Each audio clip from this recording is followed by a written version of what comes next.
স্বামী বিবেকানন্দের অক্লান্ত পরিশ্রমের এক জীবন্ত সাক্ষ্য হলো বেলুড় মঠ।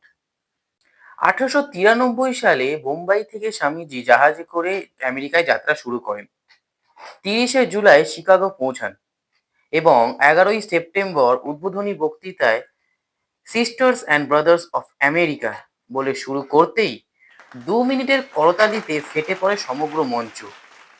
এই উদ্বোধনী বক্তৃতার পর ইনি বিশ্বব্যাপী খ্যাতি অর্জন করলেও ভারতে ফিরে দেখেন দেশটি দারিদ্র্য, অজ্ঞতা ও জাতিভেদে বিধ্বস্ত। তিনি রামকৃষ্ণ মিশনের মাধ্যমে সেবামূলক কার্যকলাপ করার স্বপ্ন দেখেন এবং 1897 সালে বেলুড় মঠকে রামকৃষ্ণ মঠ ও মিশনের কেন্দ্রস্থল হিসেবে প্রতিষ্ঠা করেন। উদ্দেশ্য একটাই, রামকৃষ্ণ দেবের বাণীগুলো সকলের মধ্যে প্রচার করা এবং ওনার নাম প্রতিষ্ঠিত করা। তিনি নিজেই কলকাতার বেলুড়ে গঙ্গার তীরে 40 একর জমি কেনার সিদ্ধান্ত নেন। অর্থ সংগ্রহের জন্য তিনি দেশব্যাপী ভ্রমণ শুরু করেন এবং দাতাদের কাছ থেকে অর্থ সংগ্রহ করতেও শুরু করেন।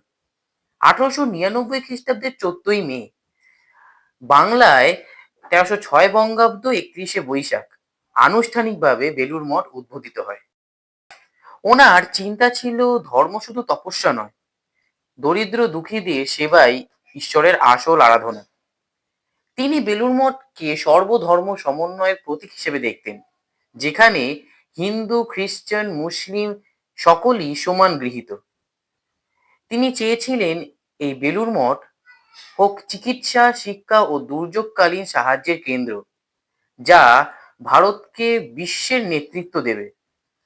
আজও বেলুড় মঠ ওনার সেই স্বপ্নের জাগরিত এক দ্বীপ, যা যুবকদের অনুপ্রাণিত করে।